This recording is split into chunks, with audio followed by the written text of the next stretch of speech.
નમસ્કાર, સ્વાગત છે આપનું ડે સ્પેશિયલ કાર્યક્રમમાં. આપની સાથે હું છું શિવાની. ડે સ્પેશિયલમાં આજે વાત કરવી છે વડાપ્રધાનની અપીલની માર્કેટ અને અર્થતંત્ર પર અસર. જે વડાપ્રધાન દ્વારા અપીલ કરવામાં આવી, દેશવાસીઓને જે 7 અપીલ તેમની કરવામાં આવી, એ 7 અપીલની હવે જે અસર વર્તાઈ રહી છે. એક તરફ સોના ચાંદીની વાત કરવામાં આવે તો સોના ચાંદીમાં ઇમ્પોર્ટ ડ્યુટી વધારી દેવાઈ છે, 6%થી વધારીને 15% કરાઈ છે અને એટલે જ સોના ચાંદીના ભાવમાં સતત વધારો થઈ રહ્યો છે. બીજી તરફ શેર માર્કેટની વાત કરવામાં આવે તો જે સમયથી મિડલ ઇસ્ટમાં યુદ્ધના તણાવ અત્યારે જોવા મળી રહ્યું છે અને આ યુદ્ધ જેવી પરિસ્થિતિમાં સતત ભારતીય બજાર ઉપર તેની અસર જોવા મળે છે અને અર્થતંત્ર નબળું ના પડી જાય, અર્થતંત્ર મજબૂતાઈથી ઊભું રહે તે માટે વડાપ્રધાન દ્વારા અપીલ કરવામાં આવે છે. દેશવાસીઓને અપીલ કરાઈ છે કે પેટ્રોલ ડીઝલનો ઓછો ઉપયોગ કરો અને બને તો તેમને જાહેર પરિવહનનો ઉપયોગ કરવાની તેમણે જે સલાહ આપી છે. સાથે સાથે તેમણે 1 વર્ષ માટે સોનું ના ખરીદવાની એમની સલાહ આપેલી કે જરૂરી ના હોય તો સોનું ના ખરીદવું જોઈએ. સાથે તેમણે એવું કીધું કે વિદેશ પ્રવાસ જવાનું ટાળો. તો તેમની જે અપીલ છે તેની અસર હવે જે ધીમે ધીમે વર્તાઈ રહી છે, શેર બજાર ઉપર વર્તાઈ રહી છે, અર્થતંત્ર ઉપર તેની અસર વર્તાઈ રહી છે. વડાપ્રધાનની અપીલનો મુખ્ય હેતુ એ જ છે કે વિદેશી હુંડિયામણને બચાવી શકીએ અને એટલા જ માટે જરૂરી છે કે દેશનું અર્થતંત્ર તો જ મજબૂતાઈથી ઊભું રહે. એટલે વડાપ્રધાનની અપીલની જે અત્યારે અસરકારકતા જોવા મળી રહી છે, આ અસર વિશે વાત કરીશું અને આગળ ભવિષ્યમાં પણ તેની કેવી ઇમ્પેક્ટ થઈ શકે છે, કેવી ઇફેક્ટ પડી શકે છે, દરેક વિશે આપણે વાત કરીશું. આપણી સાથે ચર્ચામાં જોડાયા છે બ્રિજેશ પરીખ કે જો ફાઇનાન્શિયલ એડવાઇઝર છે. બ્રિજેશજી, આપનું હાર્દિક સ્વાગત છે. સાથે પ્રતાપ ચંદન કે જો જીસીસીઆઈ મેમ્બર છે, ઇકોનોમિસ્ટ છે. પ્રતાપજી, આપનું હાર્દિક સ્વાગત છે. બ્રિજેશજી, જ્યારે વડાપ્રધાન દ્વારા જે અપીલ કરવામાં આવે છે, સૌપ્રથમ તો આ અપીલની જે અર્થતંત્ર ઉપર જે અસર પહોંચી રહી છે, જે માર્કેટ ઉપર અસર પહોંચી રહી છે, શું કહેશો? શિવાનીબેન, આ જે અપીલ છે ને એ પ્રાઇમરીલી અત્યારે જે ડોલરની પરિસ્થિતિ છે માર્કેટમાં, જે જીઓપોલિટિકલ સિચ્યુએશનના કારણે ડોલરની ઉપર જે પરિસ્થિતિ આવી છે, એટલે એના કારણે જે આપણા કન્ટ્રીની કરંટ એકાઉન્ટ ડેફિસિટ, એટલે કે આપણે વિદેશમાંથી આપણે મંગાવીએ છીએ અને વિદેશને આપણે વેચીએ છીએ, બેમાં જે ડોલર કરન્સીમાં જે વેપાર થાય છે એના કારણે આપણી કરંટ એકાઉન્ટ ડેફિસિટ વધે. અને જો કરંટ એકાઉન્ટ ડેફિસિટ વધે તો એને મેનેજ કરવા માટે એ જે ગેપ વધે એ માટે આપણે માર્કેટમાંથી, વિદેશના માર્કેટમાંથી કે ક્યાંકથી વધારાના ડોલર ડિનોમિનેટેડ ફાઇનાન્શિયલ રિસોર્સ ઉભા કરવા પડે. અને એ ફાઇનાન્શિયલ રિસોર્સ આપણે ઉભા કરીએ તો એના કારણે આપણી દેશની ઇકોનોમી પર એની જે નકારાત્મક અસર આવે એ અસરથી બચવાના પાર્ટ રૂપે આ એડવાન્સમાં પ્રોટેક્ટિવ પગલાં લેવાની વડાપ્રધાન મોદીજીની જે એડવાઇસ છે એના કન્ટેક્સમાં આવેલું છે કે જેથી વિદેશમાં આપણા ખર્ચ વધુ થાય અને આવક આપણી વિદેશથી ડોલરમાં ઓછી થાય તો જે દબાણ આપણા કન્ટ્રી પર ઊભું થાય એનાથી બચવાનો પ્રયાસ છે. અને એમાંના 2 મોટા આપણા આયાત માટેના ડોલરમાં ખર્ચ કરતા એવા 2 મોટા ઇમ્પોર્ટ છે આપણા. એક ક્રૂડ ઓઇલ છે અને એક સોનું છે. ક્રૂડ ઓઇલ આપણે ડોલરમાં ખરીદીએ છીએ અને સોનું પણ આપણે ડોલરમાં ખરીદવું પડે છે. એટલે એ 2 બાબતો ઉપરનો જો આપણે ખર્ચો ઘટાડીએ તો આપણે વિદેશથી આ વસ્તુ મગાવવાની, એટલે કે ડોલરમાં મગાવવાની આપણી જે જરૂરિયાત છે, ડોલરનો ખર્ચો ઘટે. અને ડોલરનો ખર્ચો ઘટે તો આપણી બેલેન્સ ઓફ પેમેન્ટ અને કરંટ એકાઉન્ટ ડેફિસિટ બંને બાબતોને કંટ્રોલમાં રાખી શકાય. અને એ આશયથી આ જે મોદીજીએ સલાહ આપી છે. એટલે આ મુદ્દો માત્ર અર્થતંત્ર પૂરતો નથી પણ સીધા ઘર ખર્ચનો પણ છે. સો એ બાબતે આપણે આગળ ચર્ચા કરીશું. જી ચોક્કસથી. પ્રતાપજી, આપ વડાપ્રધાનની અપીલને કેવી રીતે જુઓ છો અને આગામી સમયમાં ભવિષ્યની પણ વાત કરવામાં આવે તો અત્યારે કરેલી આ અપીલ ભવિષ્ય માટે કેટલી ઉપયોગી નીવડી શકે છે? કારણ કે સતત મિડલ ઇસ્ટમાં તણાવ વધી રહ્યો છે, યુદ્ધ રોકાવાનું નામ નથી લેતું, તો બીજી તરફ તેની આર્થિક અસર દરેક દેશો ઉપર પડી રહી છે. તેવામાં ભારત દેશને એવી અર્થતંત્રને મજબૂતાઈથી ઊભી રાખવા માટે, તેને તટસ્થતાથી ઊભી રાખવા માટે વડાપ્રધાનની અપીલ કેટલી યોગ્ય અને કેટલી મહત્વપૂર્ણ ગણાઈ રહી છે? બેન, જે વૈશ્વિક પરિસ્થિતિ છેલ્લા અઢી માસથી વધારે વખતથી ઊભી થઈ છે અને એની જે અસર ભારતીય અર્થતંત્ર પર અને માર્કેટો પર પડી રહી છે એના અનુસંધાનમાં અપીલ છે. એટલે એ સમયસરની છે અને જરૂરી પણ છે અને લોકો એમાં સહકાર આપવો પણ જરૂરી છે. બધી રીતે વાત વડાપ્રધાનની સાચી છે, કારણ કે એમાં 2-3 પાસા છે. એક તો જે કઈ પરિસ્થિતિ, ગ્લોબલ પરિસ્થિતિ ઊભી થઈ છે એમાં ક્રૂડના સપ્લાયનો પ્રોબ્લેમ ઉભો થયો છે. અને ક્રૂડનો સપ્લાયનો પ્રોબ્લેમ થાય એટલે આપણા દરેક પ્રકારના ફ્યુઅલ, પેટ્રોલ, ડીઝલ, ગેસ કે ફર્ટિલાઇઝરનું ઉત્પાદન, એ બધા પર એની અસર પડે.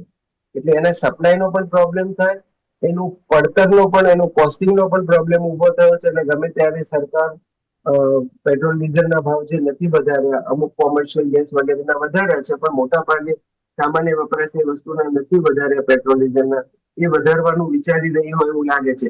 એટલે સરકારે માનસિક રીતે પણ તૈયાર કરવા માટે પ્રજાને એક અપીલ કરી છે, સાચી દિશામાં છે કે ભાઈ કદાચ આમાં તમારે વધારે ખર્ચવું પડશે, પણ આપણે કરકસર કરવી પણ જરૂરી છે. કારણ એક તરફ આપણે ઉનિયામણ પણ બચાવવાનું છે, બીજી તરફ આપણે જે કંઈ વધારાનું તમારા ઉપર મોંઘવારીનો ભાર પડવાનું છે એ અંગે પણ ધ્યાન આપવાનું છે. આ બે પરિસ્થિતિ છે ને, કેટલીક વસ્તુઓ એવી છે કે જેનાથી આપણે આપણી ઇમ્પોર્ટ જો કાબુમાં રાખી શકીએ, કારણ કે આપણા રૂપિયાનું મૂલ્ય ઘસાતું જાય છે. છેલ્લા ઘણા વખતથી આપણે જાણીએ છીએ કે જેટલો રૂપિયો નબળો પડે એટલું આપણું એક્સપોર્ટ ઇમ્પોર્ટ બિલ પણ વધતું જાય, એટલે વિદેશી હંજામણની આપણે જે રિઝર્વ હોય એના પર પણ અસર પડે. એટલે આ ત્રણ ચાર પાસા ઇકોનોમીના આની સાથે સંકળાયેલા છે. એટલે આ સંદર્ભમાં આમાં આ દિશામાં જવું પડશે એ બાબતમાં તો કઈ બેમત છે જ નહીં. હવે કઈ રીતે એમાં એનો અમલ કરવો જોઈએ, એના માટે સરકારે અત્યારે તો પ્રજાને પોતાના તરફથી આ એક જાહેર અપીલ કરી છે, અને જે યોગ્ય પણ છે અને સમયસરની છે, અને પ્રજાએ આના માટે માનસિક રીતે તૈયાર રહેવું પડશે. જી બિલકુલ. અને અત્યારથી જ જો વડાપ્રધાનની અપીલ પ્રમાણે દેશવાસીઓ ચાલતા રહેશે તો કદાચ આપણે પણ એવી પરિસ્થિતિનો સામનો નહીં કરવો પડે જેવો અન્ય દેશો કરી રહ્યા છે, જ્યાં આપણે સતત આપણે રૂપિયાની પણ આપણે વાત કરી કે જે ગગડી રહ્યો છે. જ્યારથી મિડલ ઇસ્ટમાં તણાવ વધી રહ્યા છે ત્યારથી આ પ્રકારની પરિસ્થિતિ જોવા મળી રહી છે. ત્યારે ભવિષ્યમાં કેવી પરિસ્થિતિ સર્જાય તે આપણને કોઈને ખ્યાલ નથી, પરંતુ તે પૂર્વે જો આવી તકેદારી રાખવામાં આવે તો ચોક્કસથી આપણે દેશના અર્થતંત્રને મજબૂતાઈથી ઉભું રાખી શકીશું. બ્રિજેશજી, જ્યારે રોકાણની વાત આવે, હવે આવા સમયમાં લોકો સોનામાં રોકાણ કરવાનું વધારે પ્રિફર કરતા હોય છે કે સોનું ચંદા મોંઘું થઈ રહ્યું છે. ઇમ્પોર્ટ ડ્યુટી પણ આપણે 6% વધારીને 15% કરી છે. તેવામાં સોનાના ભાવ વધી રહ્યા છે. એટલે આમ તો વડાપ્રધાને 1 વર્ષ માટે બિનજરૂરી સોનું ખરીદવાનું ટાળવાનું કહ્યું, પરંતુ બીજી તરફ લોકોની કદાચ માનસિકતા એવી હોય કે અત્યારે જો સોનામાં રોકાણ કરીશું તો પાછળ જતા તેના ભાવ આપણને બમણા મળવાના છે. એટલે આ એક મેન્ટાલિટી છે, પરંતુ તે કદાચ એવું નહીં વિચારે કે એ આપણા દેશ માટે પણ એક ચિંતાજનક બાબત છે. જો સતત આવી રીતે સોનામાં રોકાણ કરતા રહ્યા તો એ વિદેશી હુંડિયામણ જે છે તેની બચત નહીં થઈ શકે. તો એના માટે કેવી રીતે લોકોને રોકાણ માટે સિમ્પલ એવો વે સમજાવી શકાય કે જેથી સોનામાં રોકાણ થતું પણ બચી શકે અને વ્યવસ્થિત રીતે અર્થતંત્ર પણ આપણું સુદૃઢ રીતે જે ચાલે છે તેવી રીતે ચાલે. તો અત્યારની પરિસ્થિતિમાં છે ને, જયારે આપણે સોનામાં રોકાણ કરવાનું એક વ્યક્તિગત ધોરણે વિચારતા હોઈએ ત્યારે આપણે આપણા ફેમિલીના જે પૈસા છે એને એવી રીતે મેનેજ કરીએ કે જેમાં આપણને એ પૈસાનો ગ્રોથ થાય એવા હેતુથી આપણે વિચારતા હોઈએ સોનામાં રોકાણ કરવાનું. હવે વર્તમાન જે પરિસ્થિતિ છે ને એમાં આપણા ઘરના હિતોથી વધારે આપણે દેશના હિતો જોવા પડશે. કારણ કે જો એવું નહીં વિચારવામાં આવે તો શું પરિસ્થિતિ થશે, તો કે ડોલર વધારે મોંઘો થશે એટલે કે રૂપિયો નબળો પડશે. તો રૂપિયો નબળો પડશે એટલે પેટ્રોલ મોંઘું થશે. પેટ્રોલ મોંઘું થશે એટલે સરકારે પેટ્રોલના ભાવ અત્યાર સુધી તો ઓફર કર્યા છે, પણ પેટ્રોલના ભાવ વધશે એટલે પેટ્રોલના આધારે બધું જ મોંઘું થશે. અને મોંઘવારીની અસર પહેલા રસોડામાં અને પછી EMI પર દેખાશે. એટલે આ જે પરિસ્થિતિથી જો રોકાણ કરવું એ આપણા પણ હિતમાં છે ને આપણા દેશના પણ હિતમાં છે. એટલે એ દ્રષ્ટિએ અત્યારે આપણે આપણા વ્યક્તિગત હિતને બાજુ પર રાખી, આપણા ફેમિલીના હિતને બાજુ પર રાખી અને પાછું જયારે આપણે નહીં કરીએ ત્યારે ડોલરને આગળ વધતો અટકાવશું આપણે, તો એનો ફાયદો પાછા આપણા ઘરમાં તો થવાનો છે. આપણી મોંઘવારી પણ કંટ્રોલમાં રહેવાની છે. આપણે નેટવર્ક ઇસ્યુના કારણે આપનો અવાજ નથી આવી રહ્યો ક્લિયર. અત્યારે જી સોનામાં બ્રિજેશજી. રોકાણ કરવું અથવા ખરીદવું ઘણી જી બ્રિજેશજી, આપને મારો અવાજ આવી રહ્યો છે?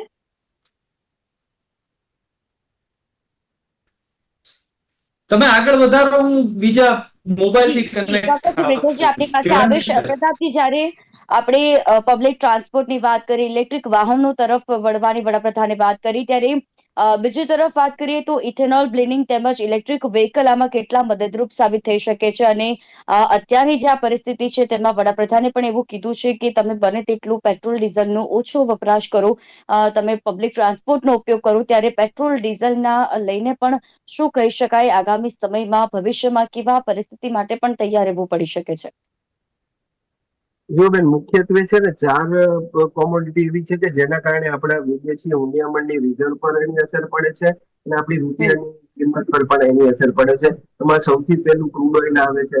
આપણે જાણીએ છીએ સૌથી મોટો હમ મોટો સાડા સાડા 17 અબજ ડોલરનો એની અંદર સમાયેલો છે. અને બીજા નંબરે ગોલ્ડ આવે છે. ત્રીજા જી નંબરે અમારું ખાદ્ય તેલ આવે અને ચોથા નંબરે ફર્ટિલાઇઝર આવે છે. એટલે સૌથી વધારે ધ્યાન સરકારનું આના ઉપર હોય અને એની લોંગ ટર્મ પોલિસીના ભાગરૂપે ઈવી વ્હીકલ્સને પ્રોત્સાહન ઘણા વખતથી આપવામાં આવી રહ્યું છે. પણ અત્યારે જે પરિસ્થિતિ ઊભી થઈ છે એમાં લાગે છે કે સરકારે હજી થોડા વહેલા જાગવાની જરૂર હતી અને ઈવી વ્હીકલ્સને વધારે પ્રોત્સાહન આપવાની જરૂર હતી, જે નથી થઈ શકતું. હમ કદાચ કોઈને પણ કારણસર વપરાતા થયા છે ખરા, એટલે એ પણ જરૂરી છે. પણ સામાન્ય પ્રજા જો પોતાને જે અપીલ કરવામાં આવી છે એ અંગેથી વાતને જોઈએ તો સૌએ પોતાનું પ્રાઇવેટ યુઝ, પોતાની ગાડીઓનો દેશના હિતમાં પણ ઘટાડવો પડશે. પછી કાર પુલિંગ કરીને હોય કે જાહેર પરિવહનના સાધનોનો ઉપયોગ કરીને હોય, એ બંને પર પણ ધ્યાન આપવું પડશે. એને લીધે જો પ્રજા ધારે અને જો એક માસ મુવમેન્ટ ઉભી થાય કે અમારે દેશના હિતમાં કરવું છે, તો ઘણો બધો ક્રૂડ ઓઇલના ક્ષેત્રે બચાવ, વિદેશી હુંડિયામણનો બચાવ કરવાની ઘણી બધી શક્યતા રહેલી છે. ગોલ્ડ તો હમ આમ જોવા જાવ તો વપરાશ એનો ખરેખર છે નહીં. લોકો એને ઇન્વેસ્ટમેન્ટના માધ્યમ તરીકે જયારે ખરીદે છે ત્યારે પણ ભલે પ્રસંગના બહાને ખરીદે છે, પણ લોંગ ટર્મ એનો ઉદ્દેશ હંમેશા ઇન્વેસ્ટમેન્ટ નો હોય છે. આના ક્યાં પૈસા ઘટી જવાના છે? ચલો ઠીક છે, હમ દીકરી માટે લઈ લો અથવા દીકરીને આપવા માટે લઈ લો, આવતીકાલે દીકરો પરણા વખતે કામ લાગશે કે પ્રસંગોમાં કામ લાગશે, એમ કરીને એનું ઇન્વેસ્ટમેન્ટ માટે એ થાય છે. તમને ફિગર સાંભળશો તો નવાઈ લાગશે કે આપણા રિઝર્વ બેંક પાસે, આવડા મોટા દેશ પાસે 880 મેટ્રિક ટન સોનું છે. પણ એક હમ અંદાજ પ્રમાણે ઇન્ડિયામાં ઘરોમાં 30 થી 40 હજાર ટન સોનું પડ્યું છે.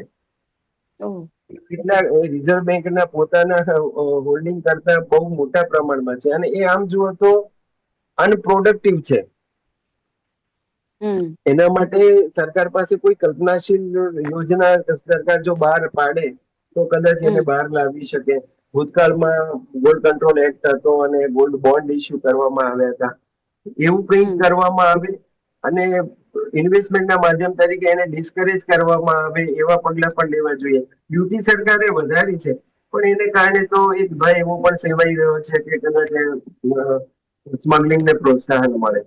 પણ એ પણ હમ પગલું જરૂરી હતું. ક્યાંક ને ક્યાંક ડિસ્કરેજ તો કરવું જ પડશે. પણ એના માટે થોડા નવા પગલા પણ, કલ્પનાશીલ પગલા સરકારે ગોલ્ડ બાબત વિચારવા પડશે. ખાદ્ય તેલનો સંબંધ છે ત્યાં સુધી એ તો રોજિંદા વપરાશની વસ્તુ છે અને આપણે 55% આપણો વપરાશ આયાતી તેલો પર આધારિત છે. એટલે એમાં તો હમ કોઈ એવી જગ્યા નથી કે લોકો ધારે તો એમાં કાપ મૂકી શકે. કારણ કે આપણો વૈશ્વિક જે એવરેજ વપરાશ છે એના કરતા આપણો વપરાશ ઓછો છે. બહુ તો હમ આપણે એમ કહી શકીએ કે જે સુખી સંપન્ન ઘરો છે, જે થોડું વધારે વાપરતા હોય, એ કંટ્રોલ કરે તો આયાત પર એનો ફરક પડે. પણ એ કેટલા ટકા લોકો? કાં તો પછી સરકાર જાહેર સમારંભોમાં ડીપ ફ્રાઈડ વસ્તુઓનો ઉપર રેસ્ટ્રિક્શન આવે એવું કંઈક પગલું લે તો એના તો કંઈક થોડો વપરાશ ઘટી શકે. એમાં બહુ ઓછો સ્કોપ છે. અને ફર્ટિલાઇઝરને સંબંધ છે ત્યાં સુધી અગેન એ પણ ખેડૂતની વપરાશની વસ્તુ છે. એટલે રાતોરાત તો આપણે કઈ એમાં ઓર્ગેનિક ખેતી પર નથી જઈ શકવાના. સરકાર પ્રયત્નો કરી રહી છે. એને વધુમાં વધુ પ્રોત્સાહન આપવાની જરૂર છે. આપણે ત્યાં ઘણી બધી ગૌશાળાઓ, હજારો લાખો જી ગૌશાળાઓ દેશમાં છે. હવે એના જે છાણ વગેરે છે એને રિસાયકલ કરવું કે રશિયાનું ખાતર બનાવવું, એવા ઘણા બધા પગલાને વિચારી શકાય અને એને આનો વિકલ્પ ઉભો થઈ શકે હમ કેમિકલ ફર્ટિલાઇઝરની સામે. એ લોંગ ટર્મ પગલા છે જે લઈ શકાય. એવા કેટલા પગલા લોંગ ટર્મ છે. આ રીતે આખા ક્રાઇસિસને મેનેજ કરી શકાય એવું છે. બાકી ખાદ્ય તેલમાં બહુ જગ્યા નથી એવું મારું અંગતપણે માનવું છે. પણ ગોલ્ડની હમ બાબતમાં તો સરકારે થોડું વિચારવું જ પડશે કે એને જે લોકોનો ક્રેઝ છે, અને પરિસ્થિતિ એવી છે કે એના ભાવ ધાર્યા કરતા વધારે વધતા જ જાય છે. ગયા એક જી વર્ષમાં ખાસો એવો વધારો થયો છે. એટલે લોકોને હવે તો એમ થઈ ગયું છે કે આ સેફ રોકાણ છે, એના ભાવ તો વધવાના છે. એટલે એક રીતે જોવા જવું તો એના ઉપર લોકોને આકર્ષણ વધે એવી પરિસ્થિતિ ઊભી થઈ. હમ એટલે ત્યાં બિલકુલ. અને ક્યાંક ને એટલા જ માટે હમ જી પ્રતાપજી. ક્યાંક ને ક્યાંક એમ તો ભૂતકાળમાં સરકારે એવું પણ ગોલ્ડ કંટ્રોલ એક્ટ હતું કે 18 કેરેટથી વધારેના દાગીના વાપરી જ ના શકાય કે બનાવી ના શકાય. હવે એ કેટલું શક્ય છે ખબર નથી, પણ એ એક ડાયરેક્ટલી એફેક્ટ કરતી વસ્તુ હતી જે તે વખતે. એ પછી તો ઘણું બધું આપણી ઇકોનોમી સદ્ધર થઈ અને આપણે ઘણું બધું લિબરલાઇઝ કર્યું, એટલે એ બધા રિસ્ટ્રિક્શનો રહ્યા નહીં. પણ હવે જે પરિસ્થિતિ છે એમાં કદાચ આવું પણ કંઈક ફરીથી વિચારવું પડે, તો જે કંઈક પ્રેક્ટિકલ હોય એ જે તે વેપાર ઉદ્યોગને વિશ્વાસમાં લઈને કેટલાક પગલા સરકારે લેવા જોઈએ કે જેથી એમાં ખોટા પણ ન પડે, એવું મારું નથી છે. મારું જી બિલકુલ. બ્રિજેશજી, આપણે રોકાણની વાત કરી રહ્યા હતા કે સોનામાં અત્યારે રોકાણ કરવું એ દેશ માટે કેટલું નુકસાનકારક સાબિત થઈ શકે છે. તો સાથે મધ્યમ વર્ગના જે રોકાણકારો, ખાસ કરીને જેમને રોકાણ કરવું છે, તો તેમણે કયા સેક્ટરમાં ધ્યાન રાખવું જોઈએ? કઈ કઈ એવી મહત્વની બાબતો છે કે જેમાં તેમણે અત્યારે રોકાણ કરતી વખતે સાવચેતી રાખવાની જરૂર છે? ત્યારે આવી જીઓ પોલિટિકલ સિચ્યુએશન હોય અને આવી જ્યારે આપણી ઇકોનોમિક ને બેલેન્સ ઓફ પેમેન્ટ અને કરંટ એકાઉન્ટ ડેફિસિટને એફેક્ટ કરતી પરિસ્થિતિ હોય, ત્યારે નેચરલી આપણે કોશિયસ રહેવું પડે. કોશિયસ નો મતલબ એવો છે કે આપણે અત્યારે ફંડામેન્ટલી સારી કંપનીઓ અથવા તો સારા રોકાણ માધ્યમો આપણે રોકાણ કરવું જોઈએ. સાથે સાથે રોકાણની વાત કરીએ તો રોકાણકારોના જે રોકાણ હોય છે ને લાંબા ગાળાના હોય છે, અને લાંબા ગાળાના રોકાણકારો માટે આવી જે શોર્ટ ટર્મ વોલેટિલિટી આવતી હોય છે, અને જ્યારે હું શોર્ટ ટર્મ બોલું છું ત્યારે એ શોર્ટ ટર્મ 2 થી 3 વર્ષ, કારણ કે માર્કેટનું સાયકલ હોય છે કે જુદા જુદા કારણોસર 2 થી 3 વર્ષ જો તેજીમાં રહેતું હોય છે તો 3 વર્ષ જેવું મંદીમાં રહેતું હોય છે. અને આપણે જોઈ રહ્યા છીએ કે ભાઈ આપણે 2024 ના સપ્ટેમ્બર થી જે આપણે માર્કેટ કરેક્ટ થયું છે એ પછી માર્કેટમાં વોલેટિલિટી જોવા મળે છે, એટલે માર્કેટ કોઈ ડાયરેક્શન પકડતું નથી અને જુદા જુદા કારણો માર્કેટને ડાયરેક્શન નહીં પકડવા માટે મળી રહ્યા છે. તો રોકાણકારોએ, લાંબા ગાળાના રોકાણકારોએ આ પરિસ્થિતિથી કઈ ગભરાવાની જરૂર નથી, અને પ્લાનિંગ થી એવા બધા સેક્ટરમાં જ્યાં ઇન્વેસ્ટ કરેલું હોય કે જ્યાં આગળ ડોલરની અને કરંટ એકાઉન્ટ ડેફિસિટની અસર થવાની હોય એવા સેક્ટરોને એવોઇડ કરવા જોઈએ, અને સાથે સાથે લોંગ ટર્મ પ્લાનિંગના સાથે પોતાનું રોકાણ કરવું જોઈએ. આ એક રોકાણકારોએ ધ્યાનમાં રાખવું જોઈએ. એટલે મતલબ હું સમરી એવું કહું કે કોઈ પેનિક કરવા જેવી પરિસ્થિતિ નથી. ભલે કદાચ માર્કેટમાં આપણે વોલેટિલિટી જોઈએ છીએ, પણ જો આપણે હમણાં પૈસાની જરૂર નથી તો આ વોલેટિલિટી આપણને અસર કરવાની નથી, એટલે એવા પેનિક કરવાની કોઈ જરૂર નથી. આવા જે ટૂંકા ગાળાના મતલબ 2, 4, 6 મહિનાના જે વર્ષના જે સમાચાર હોય છે એની પર ધ્યાન આપવાને બદલે લાંબા ગાળાની આપણા કન્ટ્રીની જે ગ્રોથ સ્ટોરી છે એ રિલેટિવલી આપણું માર્કેટ ઇમ્યુન છે, કારણ કે આપણે ડોમેસ્ટિક ઇકોનોમી છે. હું હંમેશા તમારા શો પર કહેતો હોઉં છું કે સૌથી વધારે કન્ઝ્યુમર બહારની કંપનીઓ પણ આપણે ત્યાં આવવું પડે એવા કન્ઝ્યુમર આપણે ત્યાં છે. તો બિઝનેસ માટે બહુ સ્ટેબલ એન્વાયરમેન્ટ આપણે આપીએ છીએ. તો લોંગ ટર્મ ઇન્વેસ્ટ માટે જરાય ચિંતા કરવા જેવું નથી શિવાની. જી બિલકુલ. પ્રતાપજી, જ્યારે માંગ અને પુરવઠાની વાત કરવામાં આવે તો માર્કેટમાં માંગ અને પુરવઠાની સીધી અસર કેવી જોવા મળી રહી છે હાલ પૂરતું? કઈ વસ્તુના માંગ પુરવઠાની વાત કરી એના પર આપણે કોઈ પણ સોના ચાંદીની આપણે અત્યારે વાત કરી રહ્યા છે, તો જે તરફ સોના ચાંદીના ભાવ વધી રહ્યા છે તેમ છતાં પણ તેની માંગ સતત વધી રહી છે, તો તેને કારણે પણ ઇમ્પોર્ટ ડ્યુટી પણ એક તરફ વધારી દેવામાં આવી છે. બીજી તરફ પેટ્રોલ ડીઝલની પણ આપણે જો વાત કરવામાં આવે તો ગઈકાલે જ આરબીઆઈ ગવર્નર સંજય મલ્હોત્રા દ્વારા એક મહત્વપૂર્ણ નિવેદન પણ અપાયું કે જો ક્રૂડ ઓઇલના ભાવ આંતરરાષ્ટ્રીય સ્તરે સતત વધતા રહેશે તો તેની અસર પેટ્રોલ ડીઝલ ઉપર પણ વર્તાઈ શકે છે. એટલે કહી શકાય કે તેને કારણે પણ ભારત ઉપર તેની અસર થોડી ઘણી પણ વર્તાશે અને ભવિષ્યમાં તેની અસર પેટ્રોલ ડીઝલના ભાવ ઉપર પણ પડી શકે છે. હા, મેં કહ્યું એમ જે 4 મુખ્ય કોમોડિટી કે જેના કારણે આપણા વિદેશી હુંડિયામણ પર પ્રેશર થાય છે, એ 4 કોમોડિટી વિશે વડાપ્રધાનજીએ વાત કરી છે. એમાં ચારેયમાં એવું છે કે ક્રૂડ ઓઇલને સંબંધ છે ત્યાં સુધી તો આપણે કઈ ઘણા બધા એંગલથી એના પર પગલા લઈ શકીએ કે લોકો પોતાની રીતે કંઈક વપરાશ ઘટાડે, કાર પુલિંગ કરે, સરકારી વ્હીકલ્સને પ્રોત્સાહન આપે, વગેરે વગેરે. એક એ એંગલ થઈ શકે. ગોલ્ડની બાબતમાં કંઈક જુદી જ રીતે આખી મેટરને ડીલ કરવી પડે એમ છે. પણ ખાદ્ય તેલ ને ફર્ટિલાઇઝરની બાબતમાં મેં કહ્યું તેમ એની માંગ તો ઘટવાની નથી, ઉલટાનું એના સપ્લાય પર પ્રેશર આવે તો ઉલટાનું એન્ઝાઇટી બાઇંગ વધે થોડું, એવું બની શકે. એટલે તમને આ ખરીફ સિઝનમાં કદાચ એવું દેખાય કે અત્યારથી લોકો યુરિયા ભેગું કરવા માંડ્યા હશે, એના બ્રેક બોલાવવા માંડ્યા હશે, એવું બધું બનાવવાનું. એટલે એને ડિમાન્ડ ઉપર તો ઉલટાનું સપ્લાય ઉપર પ્રેશર આવશે ડિમાન્ડનું, જ્યાં સુધી ખાતરને સંબંધ છે ત્યાં સુધી. અને આયાત ખાદ્ય તેલની સંબંધ છે ત્યાં સુધીની આયાતને કોઈ સરકાર કોઈ એસેન્શિયલ કોમોડિટી છે એટલે રોકવાની નથી, એટલે એના સપ્લાયનો પ્રોબ્લેમ નહીં થાય. પણ એની ડિમાન્ડ ઘટવાની પણ નથી, કારણ કે દર વર્ષે થોડો વસ્તી વધારો અને થોડો સ્ટાન્ડર્ડ ઓફ લિવિંગમાં જે કંઈ વધારો થાય એના કારણે ખાદ્ય તેલનો વપરાશ દર વર્ષે 3% વધતો જાય છે એવું સ્ટડીઝ કહે છે. આજના ન્યુઝપેપરોમાં છે કે છેલ્લા 5 વર્ષમાં 16.5% એનો વપરાશ વધ્યો છે ખાદ્ય તેલનો. એટલે એની અંદર ડિમાન્ડ સપ્લાય નો પ્રશ્ન નથી ઉભો થવાનો, આર્ટિફિશિયલી સપ્લાય કંટ્રોલ ઓછો નથી થવાનો અને ડિમાન્ડ ઘટવાની પણ નથી. મેં કહ્યું એમ દેશભક્તિની ભાવનાને ધ્યાન રાખીને માસ મુવમેન્ટ એવી ઊભી થાય કે મારે અમુક વસ્તુઓનો વપરાશ ઘટાડવો છે, તો એ બાબતમાં ક્રૂડની બાબતમાં પણ થઈ શકે, સોનાની બાબતમાં પણ થઈ શકે, થોડો ખાદ્ય તેલનો વપરાશ ઘટાડી શકાય.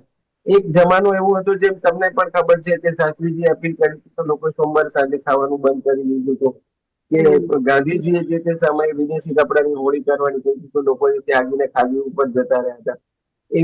એ જો કે આજે કેટલું થશે એ શક્ય ખબર નથી, પણ પ્રજા ધારે તો આવું બધું પણ કરી શકે કે જેથી બહુ જ મોટો એક ઇમ્પેક્ટ પડી શકે. જો પ્રજા જેમ જાપાને પોતાના બીજા વિશ્વ પછી પોતાની જે એક સ્ટ્રેન્થ બતાવી સંગઠનની, પોતાની દેશ ભાવનાની, એવું પણ કંઈક દેશમાં જો થઈ શકે અને લીડરશિપ એને પ્રજાની રસ્તે વાળી શકે અને દેશભક્તિની ભાવના ઉભી કરી શકે તો ચોક્કસ ઘણી બધી વસ્તુઓમાં ફરક પડી શકે, જે દિશામાં વડાપ્રધાનશ્રીએ અપીલ કરી છે.